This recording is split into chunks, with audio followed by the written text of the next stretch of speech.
99X, it's the Morning X, Barnes and Leslie. I don't want to scare you, okay? I don't want to scare you, but I'm going to scare you because there's something coming for you.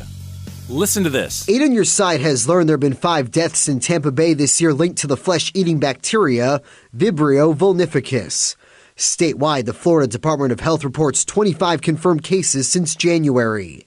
Dr. Eric Seamus is an emergency room physician at Bayfront Health, St. Petersburg. Whenever you have a break in the skin and you're in a marine environment, then theoretically you are at risk. If you have wounds, maybe stay out of the water. If you suffer a cut while in the water, just wash it out very thoroughly with soap and water. Monitor your symptoms and follow closely with your doctor if you have any questions. So that's a thing, Fram, Vibrio, and it's got a much longer name, but we'll just call it Vibrio. This thing, I mean, that petrifies me that it's that close to here. Thankfully, I don't get in the ocean water. I just look at the ocean water. Well, it scares me because I have family that lives all over that area and Right. a nephew that works at Orange Beach. We have an expert who knows all about it, Dr. Brett Froelich, who is a Ph.D. assistant professor at George Mason University's Department of Biology, knows all about it. I bet you have dreams about Vibrio, don't you? Well, I've been working with Vibrio for many, many years, and yes, it haunts me in my sleep. So there have been deaths from this, I know, and Gulf of Mexico has had this problem.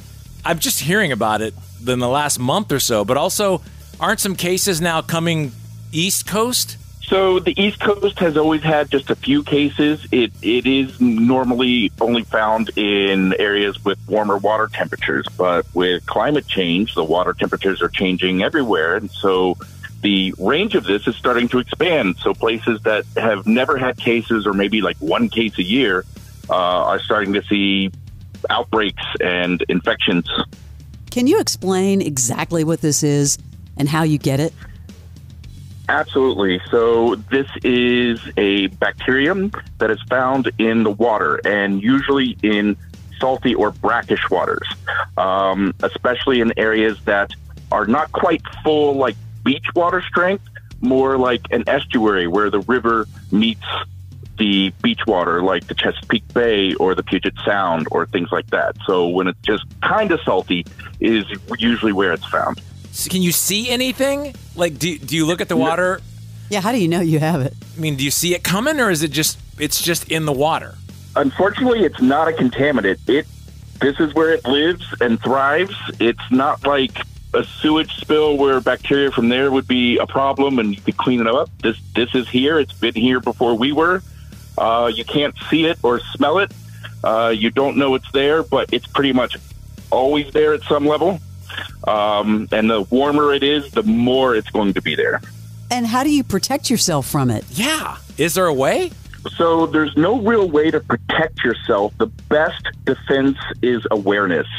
So it can infect you in one of two ways. It can get into a wound that you have on your body. Now, you don't have to have a big giant cut, which you can get if you're out on the coast and you step on a shell, right? And you cut your toe.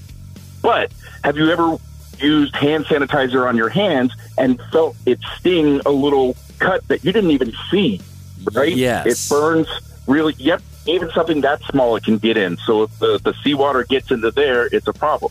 But what you can do is be aware. If you go to the coast or in coastal waters and later on you find you have a little cut or a wound that's warm and it's red and maybe it's a little puffy, that's the kind of thing you need to go to the doctor or go to urgent care right away. If this thing works so fast that if you say, I'll look at it in the morning, by the morning it might be too late. No way. We're talking to Dr. Brett Froelich, who is the assistant professor at George Mason University in the Department of Biology. The people that have died, so you're telling me like the people that have died, they've been in the water, they come out, they may or may not notice they have a little something with a cut that's kind of warm to the touch, and they don't do anything about it, then they just die.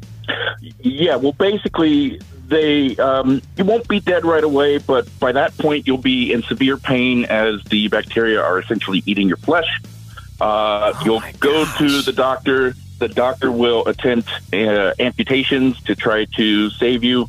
But even with aggressive medical treatment, if it's already at this point, it's the chances aren't great. Why have we not heard about this before? All of a sudden it's killing people, and you said it's been around forever.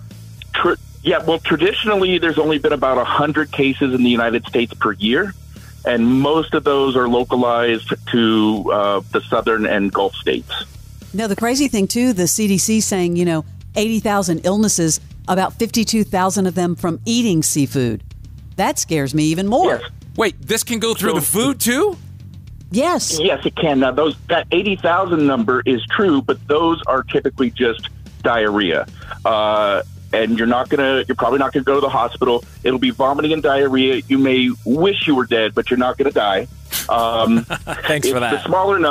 It's the smaller number that, yes, eating seafood, especially raw seafood like raw oysters, can get these into your system, and it causes a different type of infection, but just as deadly and just as nasty. And it's one of those things that if you eat it and a few hours later you don't feel great, you need to go right away. If you go that day, antibiotics will wipe this sucker out.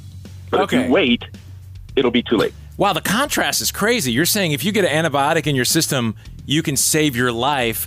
Waiting 12 hours, 20 hours, whatever, you might be dead. I mean, talk about a fast-moving thing in your body. This could be a movie. This is one of the fastest-growing bacteria that are out there. It doubles and doubles every 20 minutes. So this makes you welcome Jaws.